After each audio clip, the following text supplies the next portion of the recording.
రూపాయలు సంపాదిస్తే 10 రూపాయలు ఖర్చు పెట్టండి, 90 రూపాయలు డిపాజిట్ చేయండి, నావి కావు అని. శానతనం చేయరి, నోరు కట్టుకోరి, పెయి కట్టుకోరి, నడవడిక కట్టుకోరి, శానతనం చేసి దుడ్డు దుడ్డు దుడ్డు దుడ్డు దుడ్డు కూడబెట్టి ఒక హిమాలయ పర్వతం తయారు చేయరి.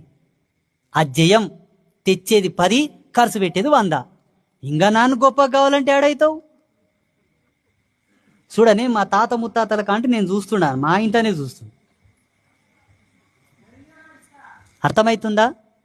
కొన్ని ఫ్యామిలీస్ ఎలా ఉంటాయంటే, నేను బాగా అబ్జర్వ్ చేస్తున్నా, అవమానం పడ్డా పర్వాలేదు, ఇబ్బందులు పడ్డా పర్వాలేదు, తను కష్టపడి సంపాదించిన దుడ్డు మాత్రం పోనీయరు. ఎందుకంటే దాని విలువ తెలుసు వాళ్ళకు, దాని విలువ తెలుసు కాబట్టి పోనీయరు.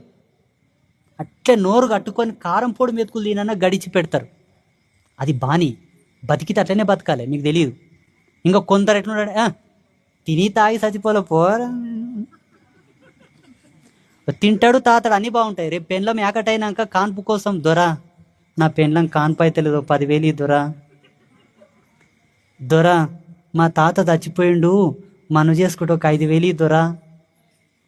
తిని తాగేటప్పుడు గుర్తొచ్చలేదు మనగానికి, నా ఎన్కోటి ఉండదు మాయా, రేపేం జరుగుతుందో, ఏ పొద్దు ఎట్లొస్తుందో గడిచి పెట్టుకుందామనేది తెలియదు.